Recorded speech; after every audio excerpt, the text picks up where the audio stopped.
móhùnmáwòrán Gbangba Làṣántà.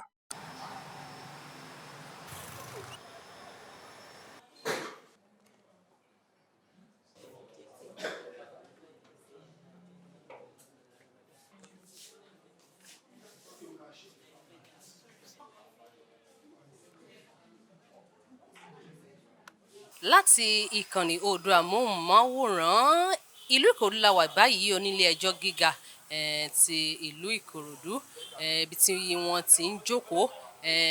fún àlàyé ọ̀rọ̀ lórí kí ló ṣekú pa ọ̀dọ́mọdé olórin ìlérí olúwa Mohbad. Ilé ẹjọ́ yìí kì í ṣe láti kan ẹnìkankan mágbélébùú ṣùgbọ́n láti fa àwọn òótọ́ ọ̀rọ̀ kan yọ nínú àwọn nǹkan tó ti ṣẹlẹ̀ ká lè mú àwọn àhesọ ọ̀rọ̀ kan kúrò níbẹ̀. Òun náà ni ìjókòó wá wí tẹnu rẹ̀ ti kòrónà eléyìí tí ó wà fún lónìí. Ó jẹ́ ọ̀kan nínú àwọn ọjọ́ tí àwọn èèyàn ti ń retí níbi ìjókòó yìí. Ó jẹ́ ọjọ́ láti fi hàn èsì tí ẹni tó wà ní ìgbọnnu àyẹ̀wò ẹ̀yẹn tó lóyìnbó láti mọ kí ló ṣekú pa olóògbé. Professor Sunday Ṣókúnlé wọ́n wà ní ìkàlẹ̀ lónìí láti yànnàná àwọn nǹkan tí wọ́n bá bọ̀ nínú àwọn àyẹ̀wò tí wọ́n ṣe. Bẹ́ẹ̀ ni Primeboy náà wà ní ìjókòó láti wí tẹnu rẹ̀ lórí ohun tó mọ̀ nípa ohun tó ṣekú pa ọ̀rẹ́ rẹ̀ ìlérí olúwa Mohbad. Nínú ọ̀rọ̀ Professor Ṣókúnlé lónìí lórí ohun tí wọ́n bá jáde nínú àwọn nǹkan tí wọ́n ṣe, àwọn àyẹ̀wò tí wọ́n ṣe lórí ara olóògbé Mohbad lónìí, òun náà ni ó ti sọ, ó ti kọ́kọ́ fi ọkàn àwọn èèyàn balẹ̀ lórí nǹkan tí ó ṣeé ṣe kí àwọn èèyàn bá pàdé sírú nǹkan báyẹn bá ṣẹlẹ̀. Wọ́n sọ̀rọ̀ lórí ohun tó lè ṣokùnfà àwọn kún ní oríṣiríṣi ikú léèyàn lè kú. Ó lè jẹ́ ikú àtọ̀dọ̀ Ọlọ́run, ó lè jẹ́ kéèyàn gba ẹ̀mí ara ẹni tàbí kí wọ́n fúnni ní nǹkan jẹ. Ó ní ṣùgbọ́n eléyìí tí tó ní í ṣe pẹ̀lú Mohbad yìí ó jẹ́ ti eléyìí tó jẹ́ wípé ní agbọ̀n wípé torí wípé wọ́n ti gbé sínú ilẹ̀, ara ti ń bàjẹ́ díẹ̀díẹ̀. Ó ṣeé ṣe kó jẹ́ wípé púpọ̀ nínú àwọn èsì kan wọn ò ní jáde dáadáa torí pé ó ti lò ju bíi wákàtí 12 tàbí ọjọ́ kan lọ nínú ihò ilẹ̀. Nínú gbogbo ohun tí ọkùnrin tí ó yànnàná torí pé lónìí tí èèyàn bá jorí àwọn èèyàn yóò yomi lójú torí pé wọ́n fi àwọn bí àyẹ̀wò yẹn bó ṣe lọ, bí wọ́n ṣe tú ara ẹ̀ kalẹ̀ lékìrí bí wọ́n ṣe nínú àwọn àwòrán yẹn bó ṣe wà ní ìsìn tètè tí wú gbogbo ara ti yàtọ̀ nígbà tí wọ́n ń ṣe àyẹ̀wò yìí ni wọ́n fi hàn wá ní ilé ẹjọ́ lónìí tí wọ́n sì sọ wípé gbogbo ohun tí wọ́n rí wọ́n rí wípé paracetamol wà nínú ara rẹ̀, àwọn oògùn kan bíi piriton wọ́n ní ìyẹn ó wà ní àwọn gbèdéke tí ó jẹ́ eléyìí tó jẹ́ tọmọlúwàbí lágbọ̀n ara ẹ̀ pé ó normal àti bóyá àwọn oògùn kan ṣá. Wọ́n ní ṣùgbọ́n eléyìí kì í ṣe kò sí rẹpẹtẹ ohun tí ó ṣẹlẹ̀ nípa eléyìí ṣùgbọ́n àwọn àyẹ̀wò kọ̀ọ̀kan wà tó jẹ́ wípé bíi pé bóyá wọ́n bá gún ní ara ni pé kò sí nǹkan tó jẹ́ pé wọ́n gún lára. Ìyẹn táwọn èèyàn sọ pé bóyá wọ́n yìn lọ́rùn sẹ́yìn ni wọ́n ní àyẹ̀wò gbogbo bíi apá abẹ̀yẹn tí wọ́n fi hàn wá tá a rí. Wọ́n ní kò sí nǹkan tó jọ bí ìgbà tó jẹ́ pé wọ́n yìn lọ́rùn sẹ́yìn torí pé àwọn egungun bẹ̀yẹn ṣì wà bó ṣe yẹ kó ṣì wà torí pé tó jẹ́ pé wọ́n yìn lọ́rùn sẹ́yìn ni ó ní bí àwọn egungun yẹn ṣe wà. Wọ́n ní nǹkan kan yòówù tí ìbá ṣẹlẹ̀ sí ọrùn yẹn ó ṣẹlẹ̀ lẹ́yìn ìgbà tí ẹ̀mí ti bọ́ síta lára olóògbé. Kò sí ọ̀rọ̀ wípé bóyá wọ́n yìn lọ́rùn. Ní tó tún wá ṣẹlẹ̀ ní pé ó ṣeé ṣe kó jẹ́ wípé ibi tí wọ́n gbé sí, pósí tí wọ́n gbé sí, ẹni tí wọ́n gbé sínú ẹ̀ ó ga ju bí pósí ọ̀hún ṣe gùn sí lọ náà ló ṣokùnfà àwọn yẹn nágbọ̀n yẹn. Gẹ́gẹ́ bí ìrírí Professor Sunday yìí, wọ́n nígbà táwọn tí ń ṣiṣẹ́ yìí pé àwọn ò rírú àwọn nǹkan kọ̀ọ̀kan táwọn rí torí pé àwọn wà níbi tí wọ́n ti wú ní ọjọ́ yẹn táwọn làwọn ṣe àmójútó ẹ̀ wípé ní ìsàlẹ̀ pósí wọ́n ní òkúta wà ńbẹ̀, wọ́n ní lókè ẹ̀ náà kó tó di pé wọ́n ní òkúta wà ńbẹ̀ tó yẹ pé ó gbà wọ́n ní ọ̀pọ̀lọpọ̀ wákàtí káwọn tiẹ̀ tó lè rí yọ káwọn tó lè kàn án níbi tí wọ́n ti fẹ́ yọ nínú pósí ọ̀hún. Àbálọ àbábọ̀ ọ̀rọ̀ àyẹ̀wò yìí náà ni ọkùnrin yìí ìyẹn Professor Sunday ni wọ́n mú dá wa lójú wípé àyẹ̀wò ọ̀hún ohun tí ó sọ ni wípé kò sí nǹkan kan pàtó tí èèyàn lè sọ wípé ó ṣokùnfà ikú Mohbad. Wọn ò rí nǹkan kan tí wọ́n lè sọ látàrí ìtorí pé wọ́n ti kọ́ sọ fún wa tẹ́lẹ̀ pé tó bá jẹ́ pé bóyá kí wọ́n tó sin ní bóyá wákàtí mẹ́jọ wákàtí méjìlá bí 24 hours yẹn ọjọ́ kan kí ó tó tọ́jọ́ kan eléyìí tó ti kú ni wọ́n á rá àwọn nǹkan tán fẹ́ gbà bí omi ara bóyá bí ẹ̀jẹ̀ tí wọ́n máa lò wọ́n lè léyìí táwọn èèyàn ń sọ pé bí ẹ̀jẹ̀ ni nínú fọ́nrán táwọn èèyàn gbé jáde pé ẹ̀jẹ̀ sì wà lára ẹ̀ pé bóyá kò tíì kú tó fi wọnú ihò lẹ̀ wọ́n ní ìyẹn jẹ́ bí ìyẹn kàn ń sọ ọ̀rọ̀ lásán bó kàn dàbí ìgbà tó yẹ pé torí pé kíní yẹn kàn fojú jọ ẹ̀jẹ̀ ni kò ń ṣe ẹ̀jẹ̀ wọ́n ṣàlàyé pé ilẹ̀ tí wọ́n sìn yẹn pé ilẹ̀ amọ̀ ni pé ilẹ̀ amọ̀ ni ibẹ̀ yẹn pé àtàwọn omi gbogbo ẹ̀ tó ṣe òjò tó rọ̀ gbogbo ẹ̀ bẹ́ẹ̀ yẹn ó wá jẹ́ kí kíní ọ̀hún kó jọ bí ẹ̀jẹ̀ lójú pé ní tó máa sọ pé ní àsìkò tí wọ́n lọ wú yẹn pé kò sí nǹkan tó jẹ́ gẹ́gẹ́ bí ẹ̀jẹ̀ kankan lára ẹ̀ pé ẹ̀jẹ̀ díẹ̀ lù táwọn ti ẹ̀rí mú bẹ́ẹ̀ ló kàn ṣe àǹfààní díẹ̀ fáwọn nínú àyẹ̀wò yìí nínú ọ̀rọ̀ prime boy ó ṣàlàyé bí ọ̀rẹ́ ẹ̀ ṣe pé láì jẹ́ pé kóun wá sí island láti wá bá ṣeré tó yẹ pé òun tiẹ̀ mọ̀ pé ó tiẹ̀ ti dé gan ló jẹ́ kóun mọ̀ kóun tẹ́ kóun wá bá òun ṣeré ó lóun sì lọ síbẹ̀ ó nígbà tóun débẹ̀ àwọn ṣe gẹ́gẹ́ bí ọ̀rẹ́ kò sí ìjà kankan láàrin wọn kó tó wá mẹ́nuba ọ̀rọ̀ eré tó ní ó nígbà tóun débẹ̀ ọ̀rẹ́ àwọn jọ ṣeré ní inú yàrá àgbàlejò rẹ̀ táwọn tún bá wọn míì bẹ táwọn jọ wà kó tó di pé ó wọlé lọ sùn nígbà tó di bí ọwọ́ aago méjìlá ọwọ́ aago kan lóru ló tún padà wá wò ó pé àbóhùn tí ì sùn ní nígbà tí jẹ pé bóyá oorun lòun wá sùn nílé ẹ kóun wá ṣe fàájì ni ó náà bẹ̀rẹ̀ gan ló ti wá ẹ̀ṣẹ̀ wá mẹ́nu bà ọ̀rọ̀ pé òun mà ní eré ní Ìkòròdú ìyẹn ní ọjọ́ kejì pé káwọn jọ lọ náà sì jọ kọ̀wé yìí láti lé lọ ni ó ní ọkàn àwọn nígbà táwọn fẹ́ kúrò nílé pé Prado kan ni àwọn ṣètò fún ṣùgbọ́n nígbà tí gbà ń wà ní mọ́tò tán làwọn rí tíyàwó olóògbé tí ó gbé ọmọ dání tí òun náà fẹ́ ṣe bí ẹni wọ mọ́tò àwọn ṣẹ́ tó mọ̀ pé ó ń bá wọn lọ kó tó di pé wọ́n tún wá ṣe bí àwọn ṣe rí Prado ẹlẹ́ẹ̀kejì eléyìí tí ó gbé àwọn wọ́n ní báwo ni ìjókòó wọn ṣe rí nínú mọ́tò ó sọ wípé Darosha yẹn tí ó manage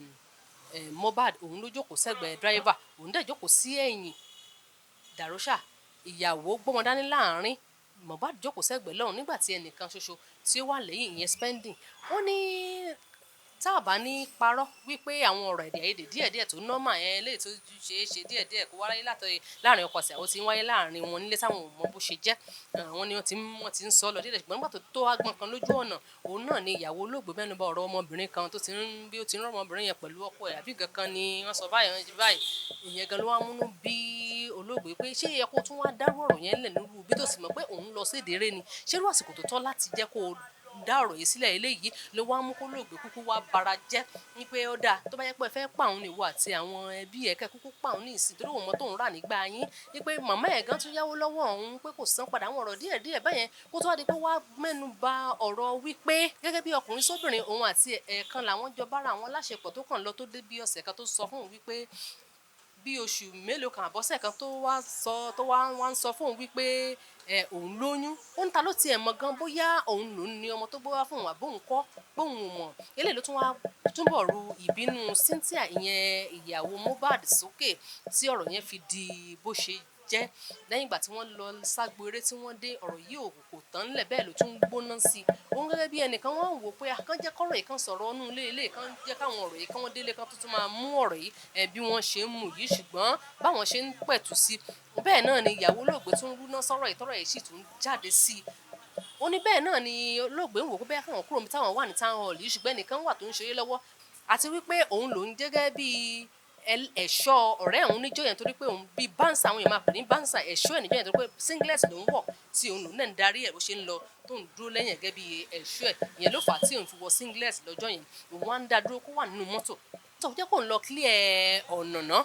ṣùgbọ́n ojú ń kán olóògbé láti lọ ohun tóun bá ti lọ clear ọ̀nà tóun bá ti padà dé òun wá tún wá pẹ̀tù sí wọn pé kán ti ọ̀rọ̀ yìí kan fi ṣe sùúrù kan jẹ́ kán délé kan tó máa ṣe ọ̀rọ̀ yìí ṣùgbọ́n ọ̀rọ̀ yìí bóun ṣe ń wá tóun lọ yẹn ó ń bí ọ̀rẹ́ nínú nígbà tó yẹ pé òun dí lọ́wọ́ àwọn nǹkan tó fẹ́ ṣe ni ó ń bi nínú ló ṣe wá fẹ́ léun jáde nínú ọkọ̀ tó ní kóun jáde sọ bí ìgbà mẹ́rin pé kóun jáde ṣùgbọ́n ìtìjú ó mú òun torí pé ọ̀pọ̀lọpọ̀ àwọn èèyàn tó ń fẹ́ bá ya fótò tó ń fẹ́ súnmọ́ lòun lé dànù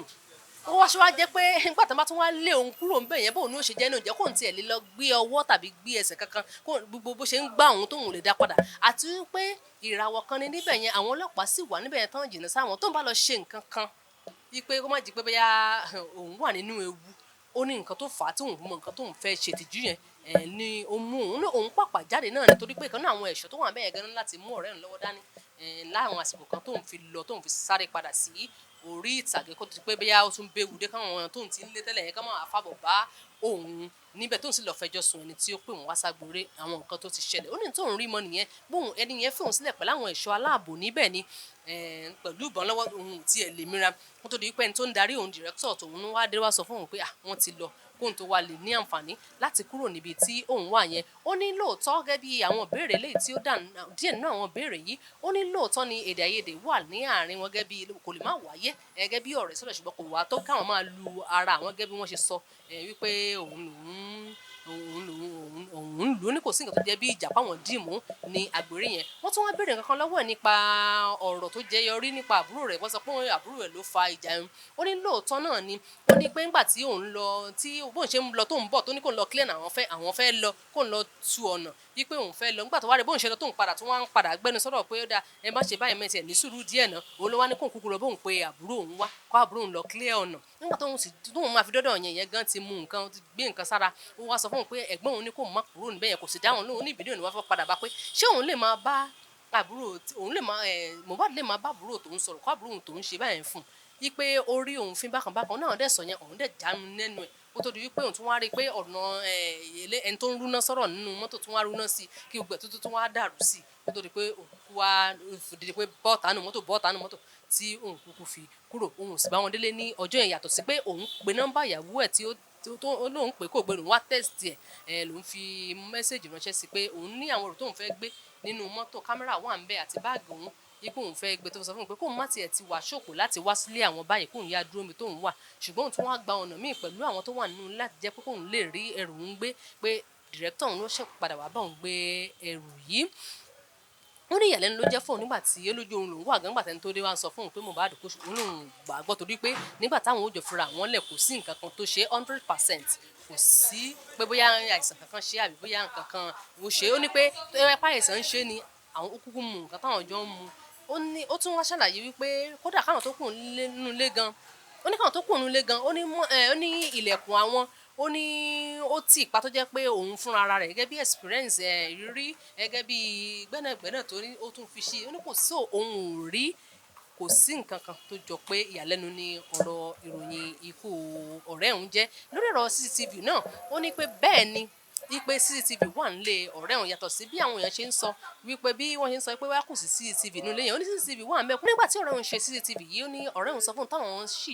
tí wọ́n jọ ṣe àjọyọ̀ lórí ẹ̀ torí pé ìkànnì ọ̀rẹ́ wọn kan wà tó náà jẹ́ akọrin tó jẹ́ pé ó ní nílé táwọn kan wá yabò nílé ṣùgbọ́n wọn bá nílé kò sí nígbà yẹn CCTV yìí ló fojú àwọn tí wọ́n wá ṣe hàn nínú àtàrí irú nǹkan tó náà wà nígbà yẹn náà fáfù pé bẹ́ẹ̀ kò náà ṣe sí ọ̀dọ̀ tòun tí òun sì mọ̀ dáadáa wípé ó wà ń bẹ yàtọ̀ tó bá yẹn sọ pé kò sí nílé ẹ̀ lásìkò tí wọ́n sọ ọ̀rọ̀ pọ̀ lórí ọ̀rọ̀ tí ó béèrè lọ́wọ́ Primeboy lónìí torí pé ọ̀pọ̀lọpọ̀ ọ̀rọ̀ yìí náà ni àwọn kan náà tó ń sọ̀rọ̀ síwájú nílé ẹjọ́ ni wọ́n ti mẹ́nubà tí wọ́n ti ṣàlàyé rẹ̀ ṣùgbọ́n kí ọ̀rọ̀ lè lójú látẹnu ọlọ́rọ̀ òun náà ṣe tún padà láti fìdí ẹ̀ múlẹ̀ látọ̀dọ̀ tiẹ̀ náà ni wọ́n ṣe bi òun náà lérè nílé ẹjọ́ pàtó ní táwọn èèyàn mú jáde nílé ẹjọ́ lónìí òun náà ni wípé ọ̀rọ̀ tí Primeboy sọ wípé olóògbé sọ jáde nípa wípé ẹ̀ẹ̀kan ṣoṣo lèmi àti ẹjọ́ ríra gẹ́gẹ́ bí ọkùnrin sóbìnrin ó lọ bí ọ̀sẹ̀ mélòó kan tàbí oṣù mélòó kan náà ló dé ló sọ wípé ò ti lóyún ta ló tiẹ̀ lè sọ bóyá èmi gan ni mo lóyún yìí àbí bẹ́ẹ̀ kọ́ ta ló tiẹ̀ lè sọ bóyá èmi gan ni mo lọ́mọ yìí àbí bẹ́ẹ̀ kọ́ ó jẹ́ ọ̀kan nínú àwọn ọ̀rọ̀ tí àwọn èèyàn mú lọ sílé lónìí pàápàá jùlọ náà ọ̀rọ̀ àbájáde èsì àyẹ̀wò ara òkú pé kí ló pa òkú tí wọ́n sọ wípé wọn ò rí nǹkan kan wọ́n lè sọ pé nǹkan pàtó báyìí ló pa òkú náà ní ọ̀rọ̀ tí àwọn èèyàn mú jáde níbí lónìí gẹ́gẹ́ bí àwọn ọ̀rọ̀ táwọn agbẹjọ́rò ti sọ níbí wọ́n ní kó má sì ṣe sí ìdàrúdàpọ̀ níbi kankan torí pé ọ̀rọ̀ yìí ṣèfojú hàn pé ẹjọ́ wà nílẹ̀ láti jẹ́ ni wípé kán má jẹ́ kí kán má gba rúkèrúdò kankan láàyè torí pé ọ̀rọ̀ ṣì ń lọ sílé ẹjọ́ gidi eléyìí tí wọ́n mọ̀ bá wọn yànnàná gbóhùn nǹkan tí wọ́n ti gbà sílẹ̀ ń bí tí yóò sì darí oníkálukú sí ọ̀nà ìdájọ́ òdodo. ẹni tó bá gbé wá síwájú wọ́n ti ṣe gbogbo àyẹ̀wò gẹ́gẹ́ bí nǹkan tí ẹni yìí sọ wọ́n láwọn ò lè sọ pé dájú nǹkan báyìí ló fa ikú Mohbad wọ́n ní kò sí àwọn ò lè sọ pé nǹkan báyìí ni bóyá nìkan bóyá wọ́n poison ẹ̀ ní o bóyá wọ́n stab ẹ̀ ní o bóyá ikú yẹn ikú Ọlọ́run ni o àbí ikú tó wà natural àwọn ò lè sọ. Torí pé àkọ́kọ́ ni wípé wọ́n ní pé ó pẹ́ kan tó lọ wú òkú ẹ̀ fún àyẹ̀wò tó máa fẹ́ ṣe irú nǹkan táwọn ṣe yìí kò gbọ́ ju 12 hours lọ tẹ́ni yẹn kú kó tó di pé wọ́n ṣe àmọ́ ìgbà tí wọ́n máa fi lọ ṣe àyẹ̀wò yìí tó fi wú òkú ẹ̀ yìí wọ́n ti rí i pé òkú yìí ti bẹ̀rẹ̀ sí jẹrà so kò fáwọn ní àǹfààní láti lè rí dájúdájú wípé nǹkan báyìí ló fa ikú olóògbé yìí àmọ́ òun ti ó ti sọ rìpọ́ọ̀tì ẹ̀ báyìí ó ti gbé wá síwájú adájọ́ a ò tí ì béèrè àwọn questions lọ́wọ́ rẹ̀. ṣé o rò pé bí àwọn aráàlú àtàwọn olólùfẹ́ Mohbad bá gbọ́ àbájáde ohun tí olùṣàyẹ̀wò yìí sọ ṣé o lè rò pé ó lè mú ìfẹ̀hónúhàn àti ìbínú dání? ẹ má jẹ́ kó mú arújú dání ẹ má jẹ́ kó sì fa wàhálà nítorí pé kì í ṣe iṣẹ́ kékeré ni ìjọba ń ṣe láti ṣe àyẹ̀wò tá à ń sọ yìí ẹ rí i pé ẹ rí rìpọ́ọ̀tù yẹn náà kẹ́yìn náà kà á ké gbogbo wa kà á àbí tó bá léèyàn ṣèdánwò rìsọ́ọ̀tì jẹ̀ jáde tó bá ló fail àbó pass ẹ ṣàṣírí èsì yẹn náà ká tó di pẹ́ bẹ̀ sí so káwọn èèyàn kan ní sùúrù káwọ àbájáde gbogbo ọ̀rọ̀ yìí kó ló di pé wọ́n bẹ̀ sí yarí ẹ bá kú. jẹ́ àwọn ọ̀nà míì tún wà àwọn apá ìbò míì tún wà tó tún fẹ́ tọ́ pínpín tàbí tẹ̀lé tán náwó yàtọ̀ sí ọ̀rọ̀ ti àwọn. ọ̀pọ̀lọpọ̀ ọ̀nà ni ó wà tí a lè tán náwó àmọ́ nǹkan tó ń ṣe ń bí ó ní nǹkan tó ń gbọ́dọ̀ wò ó ní nǹkan tó ń gbọ́dọ̀ wò nǹkan gbọ́dọ̀ wò ni wípé ta ló kú kí ló pa ẹni yẹn àti ọ̀nà wo ló gbà kú nǹkan mẹ́ta yẹn ni ṣé kú bọ́n ni àbí kú kíní kan àwọn nǹkan mẹ́ta yẹn àmọ́ pé nǹkan míì lẹ́yìn àwọn eléyìí kò sí ètò kan wọ́n pẹ̀lú yẹn níbí àmọ́ gbogbo ọ̀nà míì wà tí a fi lè lọ tanná sí àwọn nǹkan wọ̀nyí ní kóòtù míì for instance ẹ máa ń sọ̀rọ̀ paternity DNA test wọ́n lè lọ ṣe yẹn ní kóòtù míì láti mọ ẹni tó ní bàbá ọmọ Mohbad àbíbá. mo rí pé ẹ fi ọ̀rọ̀ wá ọ̀rọ̀ wò lẹ́nu ọ̀kan náà àwọn ẹlẹ́rìí tí wọ́n ṣèlúgbàdì lẹ́nu ẹ̀ yẹn prime boy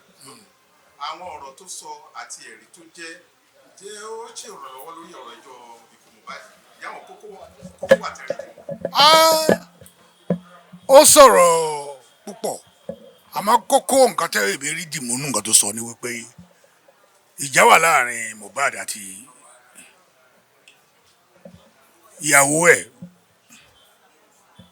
ní ọjọ́ yìí ó dẹ̀ tún ṣàlàyé wípé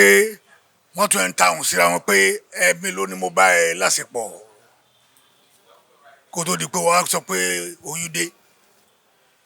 èmi ò lérò pé mi mo ní ọmọ yìí ó ló sọ bẹ́ẹ̀ sọ àwọn nǹkan bẹ́ẹ̀ ńgbà tí bàbá ńgbà tá a mẹ́nu bẹ́ẹ̀ adájọ́ ní ká má gbẹnu lọ síbẹ̀ yẹn lọ títí àmọ́ tá a fẹ́ mọ̀ ní wípé ṣé wọ́n ń jà láàrin wọn àbí wọn ò jà gbogbo ayé tí wọ́n ń sìn pé ìjà wà láàrin wọn wọ́n sì ń bínú síra wọn kó ló di pé olóògbé kú. mo nígbẹ́kẹ̀lé o púpọ̀ mo nígbàgbọ́ púpọ̀ torí pé àwọn tó wà nídìí adájọ́ tó ṣe ẹjọ́ yìí àti gbogbo àwọn agbẹjọ́rò tó wà ń bí wọ́n dáńtọ́. Orúkọ mi ni David Nowola, and mo represent entertainment community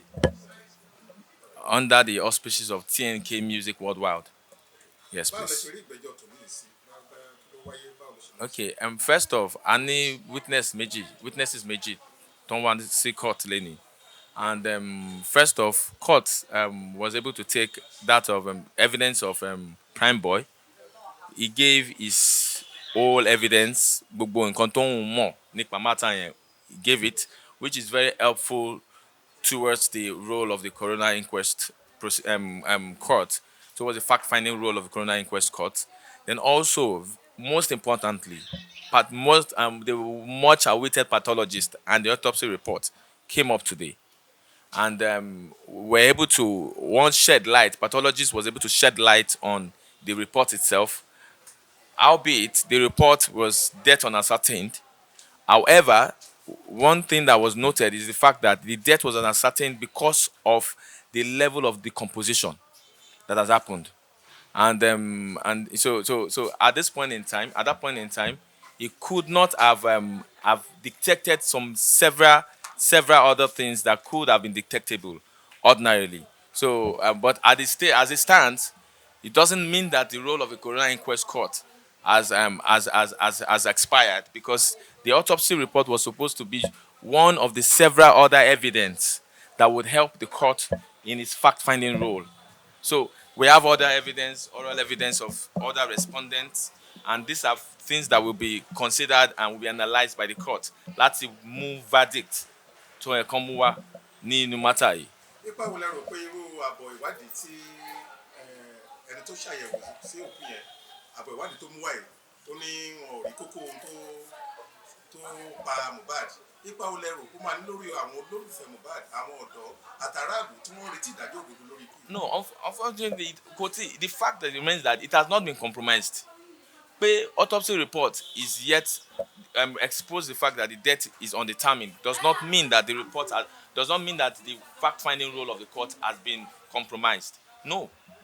there are two things. That's why I said, aside reporting, other variables were before the court for the court to analyze the matter itself and to come up with its fact-finding verdict. There are other things. So, the report will show. Before the pathologist gave his report, he mentioned that sometimes a percentage of 2 to 3%. There's a percentage of 2 to 3% that sometimes reports might be uncertain due to factors not within the control of the state of the pathologist, but factors, especially when he specifically stated that factors that had to do with the composition of the body. It's mentioned the body organs could have been taken between 12 to 24 hours. 12 to 24 hours. And could have, if it was exhumed at that point in time, the report could have shown evidence, because the body would not have decomposed. But you cannot help an unbound body that decomposed. And it's science. It's science. So it does not vitiate, or it does not render the effort or the ongoing coroner inquest invalid. It doesn't. Nǹkan bí oṣù mẹ́jọ ló ti ń kọjá lọ báyìí ní ẹ̀yìn tí Mohbad ti kú. Ǹjẹ́ ẹ̀yin rò pé àkókò tó gùn jọ̀rọ̀jọ̀rọ̀ yìí tí ìwádìí ṣì ń lọ lọ́wọ́ tí ò tí ì sí ìgbẹ́jọ́, ǹjẹ́ ẹ rò pé ìyẹn lè mọ̀ káràlú ní ọ̀sọ̀ ìgbẹ́kẹ̀lé nínú? No, mo disagree pẹ̀lú you. There is a process. The legal process is a process. It is not an automatic thing. It is a process and a procedure that has to be followed. So, contrary to what people expect, we will not just come to court today and get judgment tomorrow. There's a process. So people should to learn to wait for the process and trust in the process. There's no need going back and forth and having disbelief in a process that you want judgment to come out from. So I just want to let the public know the matter is still ongoing and we are tilting towards the end. We are making progress by the day. The pathologist has come today. It has removed the fact that we have not heard anything about the report, like people have been saying before now. The report has been given. The fact that the report did not show anything does not remove the fact that the report has been given. It's fact. Kan láwọn tó tún fọ̀rọ̀ wá lẹ́nu wò ní Handboy tó súnmọ́ olóògbé tímọ́tímọ́. Kí lẹ rí sí àwọn ẹ̀rí tó jẹ́ ní kóòtù lẹ́nu ìjọ pèsè ẹ̀rí tàbí ìrànlọ́wọ́ kan jẹ́rí kókó kan dì mú lọ? It's very explanatory and it's very elucidating too. Torí pé ó ti fún wọn ní much more insight, because we have had several other respondents before the court. His testimonies to have come to corroborate some of the facts that have been that have been given before, and has come to also puncture some of the facts that have been presented before the court. And I said something. All of this evidence are subject to analysis by the court. It's all before the court. The court is a court of record. So all of these things are records before the court. So at the point that the coroner inquest court will give its verdict, all of these factors will be considered. And yes, some of his testimonies have shed more light light in the sense that he has come to say he is a witness to the fact that he said to the injuries that was sustained, and he's saying that there was no injury sustained while he was there, because he was there, he was the person directly involved. So a lot of things a lot of facts would be, all of these facts would be subject to, of course, has been subject to cross-examination, and much more fact has been elicited from the witness. So all of this, we are moving forward, it's a progressing, and we are tilting towards the conclusion of the matter itself. So lédè mi ẹ ronú pé káwọn èèyàn sì nígbàgbọ́ nínú Very well, bí sir. ìgbẹ́jọ́ yìí ṣe ń lọ Yes, kán sir, wá rí because ìdájọ́ it's a òdodo. process. Yes, it's a process, and the process is the court said it too. I'm sure that the press people know when the court said it. The court is a court of process, and the court is doing all it can for justice to be achieved. Lónìí ó dàbẹ̀ ni pé adájọ́ yẹn ó le díẹ̀ nínú àwọn ọ̀rọ̀ tó sọ, ó tún gba àwọn ìbéèrè kan wọlé. Ṣé ọjọ́ yẹn ní orí àga lónìí báwo ló ṣe rí? It's a normal process before the court has to be astute. The court has to be astute when it comes to the discharge of its duty, without any form of sentiment, and I think that's what played out today. Astute in discharge of our duties without sentiment, and I don't think it's a normal disposition before the court. If we are used to being before the court, we understand that this is a court disposition to be straight and to be fair, especially in a matter as sensitive as this nature. The court has to be very, very astute when discharging its duty. Tí ilé ẹjọ́ tó ń ṣèwádìí parí ìwádìí tiwọn, kí ni ìgbésẹ̀ tó tọ́ ní ìlànà òfin? Yes, the verdict will be submitted. And if need be, that persons will be charged to the High Court. Sure, it would. It continues. It's a continuous process. It's a process. It's a continuous process.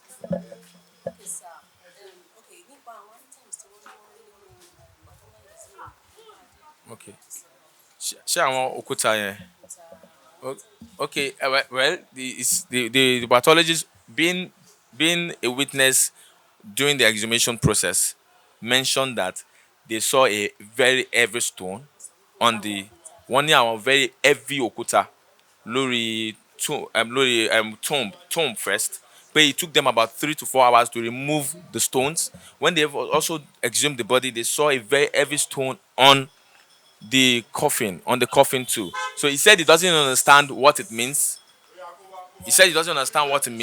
But he just stated what he saw. That's all. He has been in the process of exhumation for a very long time, and he said this is his first time he has seen such. That's all I can say about it. David Nowola, representing the entertainment community. Thank you very much. Ní orí ìkànnì TikTok, èyí tó jẹ́ pé gbogbo wa mọ̀, tó dẹ̀ jẹ́ pé ibẹ̀ náà láti kórajọ lórí pàápàá jùlọ ọ̀rọ̀ tí ó gbé wa débi báyìí lénìí. Orúkọ mi ni Rich Grace, ọ̀kan nínú àwọn ohun tó ń ké jáde fún ìdájọ́ òdodo fún irú ikú èyí tó jẹ́ ó pa ọ̀dọ́mọdékùnrin Mohbad, ẹni tí a mọ̀ sí Promise Ìlérí Olúwa ọmọ Alọ́ba. Ẹ ṣé.